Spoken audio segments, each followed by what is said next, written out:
Hello and welcome to Faith Matters. This is the show where we take a spiritual perspective on Merseyside life.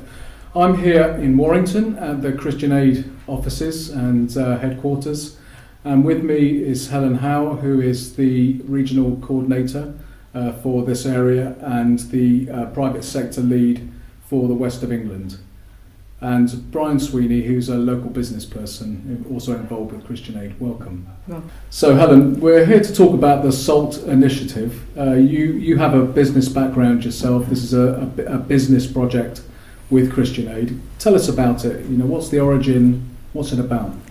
Yeah, well, if we go back a little bit and look at Christian Aid, we were set up 70 years ago, initially to help refugees after the Second World War.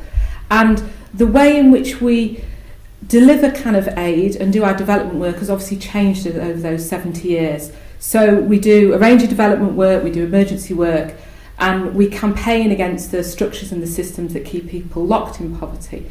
So there's been quite a breadth to the work we've done, but in terms of the way that we do that development work on the ground, that changes over time, and increasingly we are understanding that in order to overcome poverty, which is Christian Aid's vision at the end of the day, is to eradicate poverty, we have to harness the power of the private sector.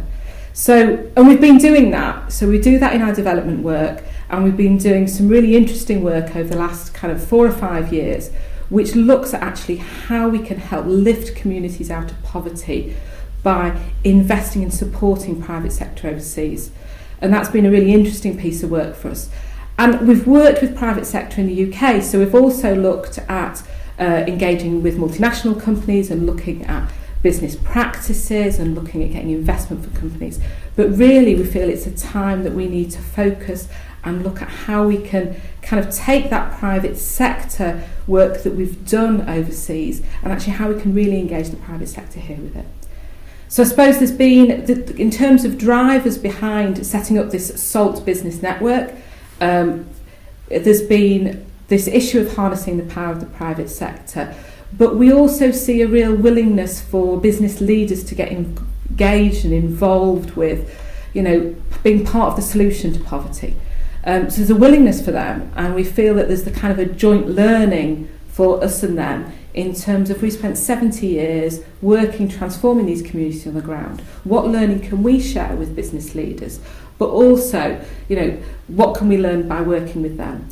And by coming together in this kind of movement, do we have a bigger voice which will help us, again, tackle those systems and structures that keep people locked in poverty.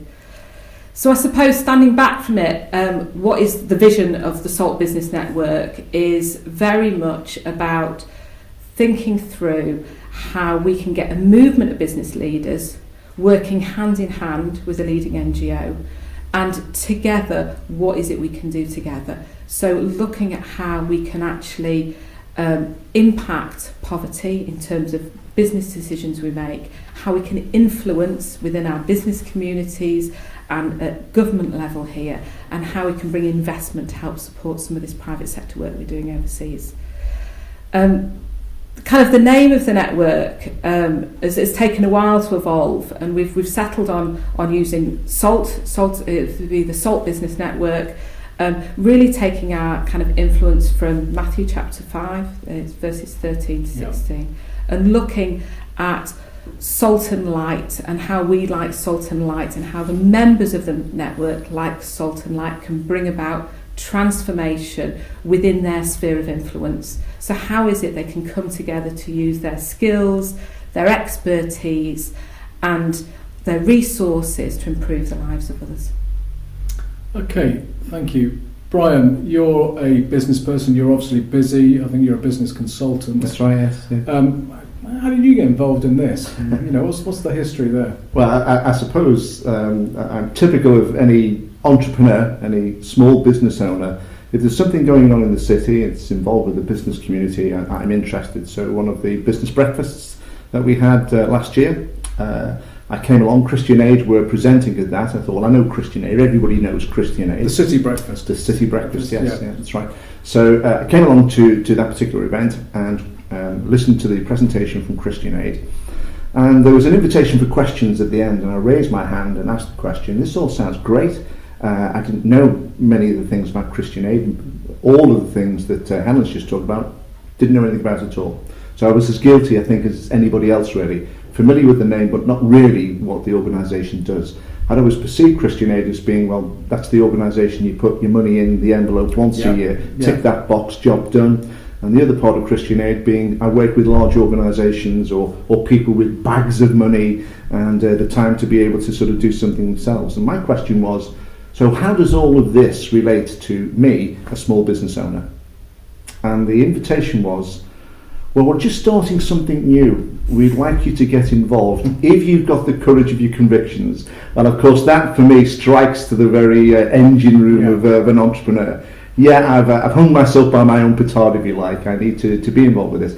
So the invitation was, okay, well, we're starting this network, come along and make your contribution to that. So I've been involved in the capacity of in this steering group. I think it's best to describe it as, what is this idea? How can it be engaged? And more importantly, how can we really tap into that community that is the biggest community in the country as far as effective change agents are concerned? That's the small business community. Britain has been known for years and decades as a nation of shopkeepers, etc. That's our background, that's our heritage. And indeed, we are at heart a nation which is run predominantly by the small business community, the 1 and 2 man operations, who are effectively those organisations that actually create change. And create wealth. And create wealth, most importantly, of all of the opportunities to engage with people that can make change work on the ground. That is a description of the small business community.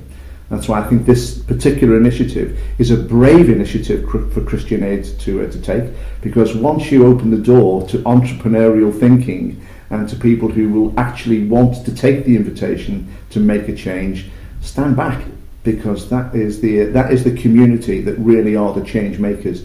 We're the change makers in the UK, and I think given the invitation to be more involved, not just to write out the cheque, but to keep your hand notionally attached to the cheque, as it were, and be involved with those changes that you see on the TV, but would like to see, well, how can I be more involved in that? That's what I think really is attractive to this whole new area of marketplace that has yet been given the invitation properly to engage in a way that can make the changes that Helen's referred to. Okay, so you're a business person, as you've just said, but you're also a committed Christian as well. I am indeed, yes, yeah. And that for me, is a Christian Aid. You couldn't get anything much clearer in the title, really, to engage in those two parts of my interest. And to wear my Christian hat, I think one of the key requirements, and I hold every time I sort of look in the mirror, I'm challenging myself in this one. Am I running my business along biblical principles in a way that the Bible describes, and that I'm encouraged by my relationship with Jesus Christ to follow and to live up to?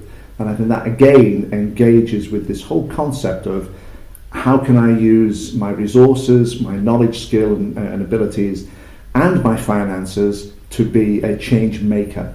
And it's really because that I'm involved in business that I can see this being a viable opportunity rather than just a think tank. Well, it was John Wesley, of course, who said a man's duty is to, or a man and a woman, I'm sure he meant that at the time, that a man or a woman's duty is to work as hard as they can, to earn as much as they can, and to give away as much as they can. Absolutely right. Now that is the ethic, isn't it? It is the Christian ethic in a nutshell. So Helen, you're obviously in a way targeting Christian business people, but is this initiative open to people who may sit on the edge of the faith or faith in general? Is it open to everybody? It's completely open to everybody. I mean, I think for Christian Aid, there's no point denying that faith is part of our DNA, and faith will be part of the network's DNA. And Pope Francis said kind of recently that, business is a noble vocation. It's around wealth generation, it's about improving the world, but what we're trying to do is get a set of people who want to be involved in that wealth generation, but within a framework which kind of respects human rights, and within a framework which kind of respects kind of our world and that creation. So it's there for anybody who actually wants to get involved and make a difference and contribute to sustainable kind of development of sustainable growth, and be involved and help support those poorest communities. So we're really kind of reaching out to anybody who wants to be part of that solution and come with more than just resources. And it's very much more than about a financial contribution. It's about wanting to be part of it and think about how your business decisions affect those in poverty and how you can use your voice to make a real and lasting difference for them. Well, thank you very much. We're going to cut now to our commercial break, and after the break we're going to come back and talk about how people can make a real practical difference themselves and just explore this further. So join us for Faith Matters after the break.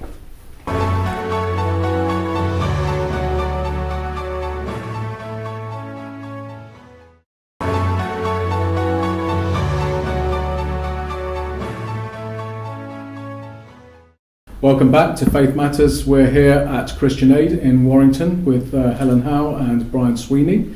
We're talking about the new SALT initiative that Christian Aid are currently in the process of launching.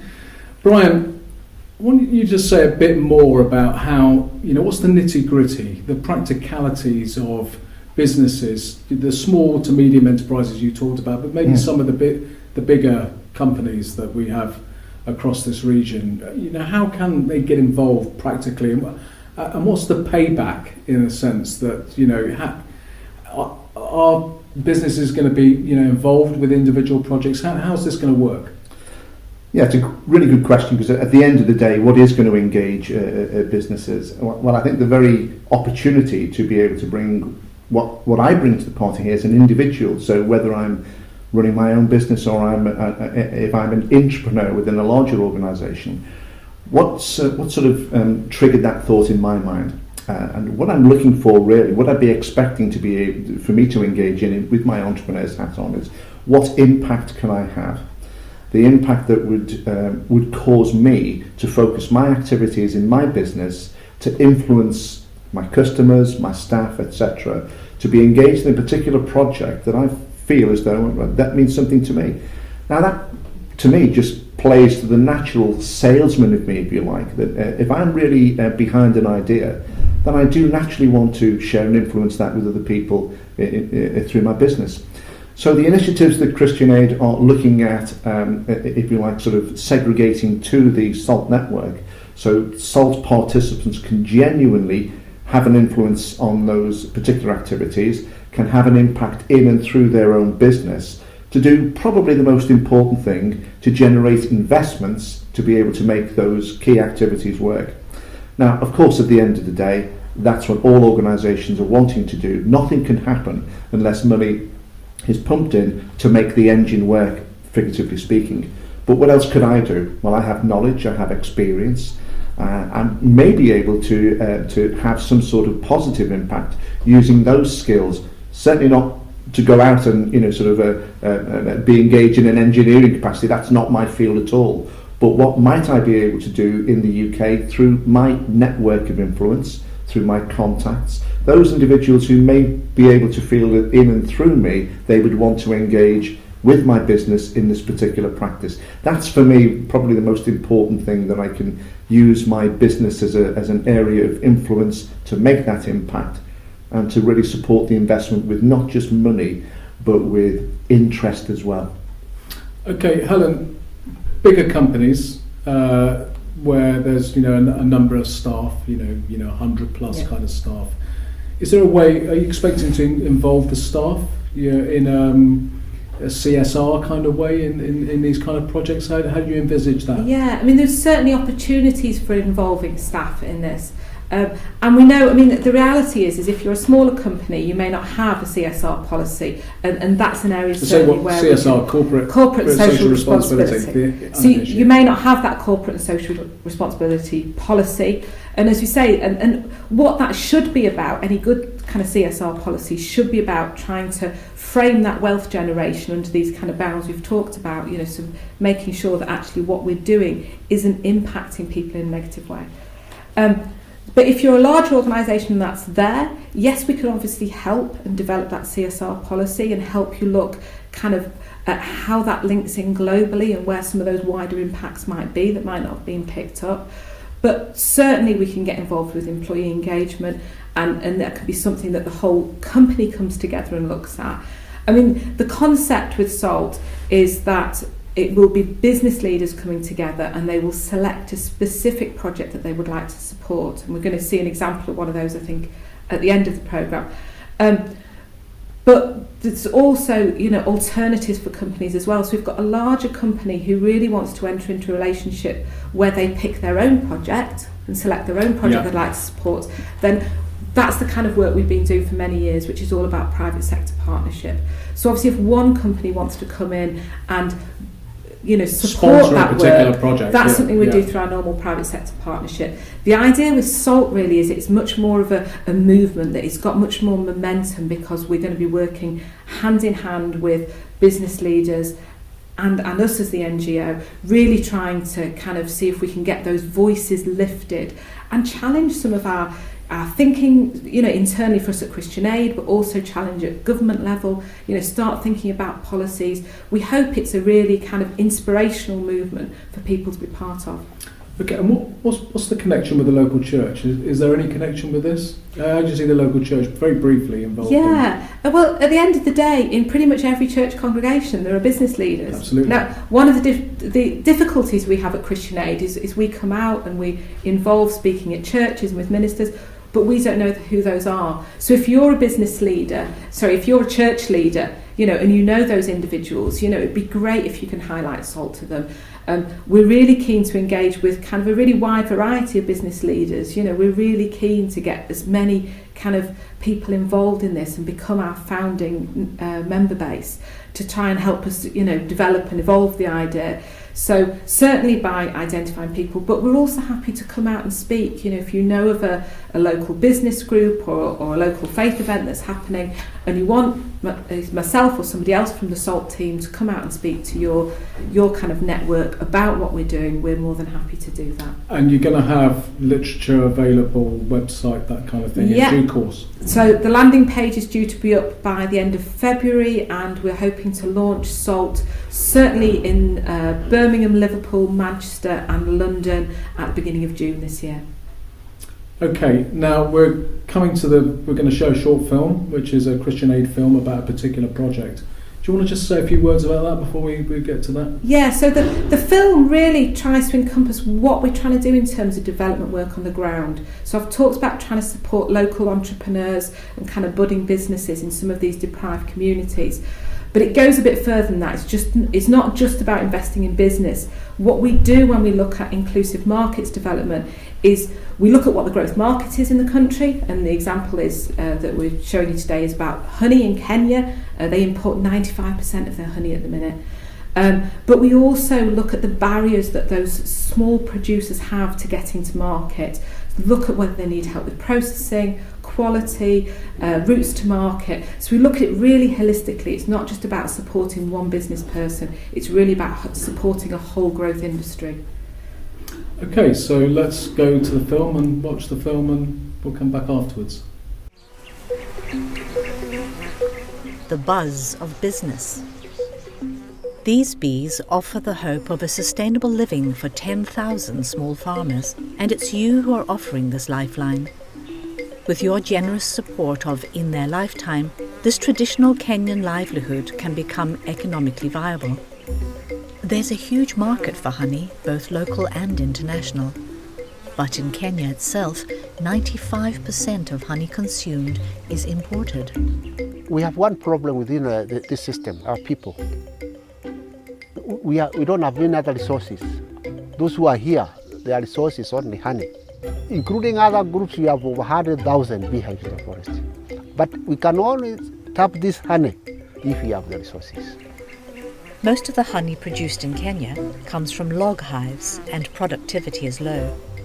This project will help poor farmers to become more efficient without having to buy expensive equipment. We need a lot of training, especially in honey refineries and in business entrepreneurship. Christian Aid's plan is to establish honey hubs all over Kenya. These will centralize the processing of the honey, offer specialist machinery, and provide large-scale storage. Crucially, The hubs will facilitate bulk sales and quality control and help foster relationships with buyers. It's at the hubs that normally isolated farmers will be able to share information and discuss enterprises with related products like beeswax and candles and find ways to access loans. In the forest, we have 368 square hectares. So Mount Kenya forest, we can even put over 5 million bees because there are very many trees and there are very many bees. If we have the finances and people know that this business is growing, everybody would like to join it. Bees, a traditional, sustainable livelihood, now a possibility because of your help. Thank you.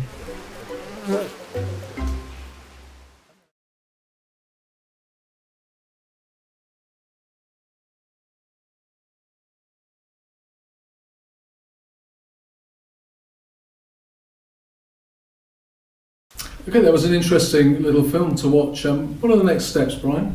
Well, most importantly, we aim to launch in June of this year. Prior to that, or part of that launch, we want to engage with 50 founding members, and those are going to be the influencers of the network. And we're really looking for those individuals who are interested to use the network as a network should be used to engage with each other. So that's what we're aiming to do in June of this year.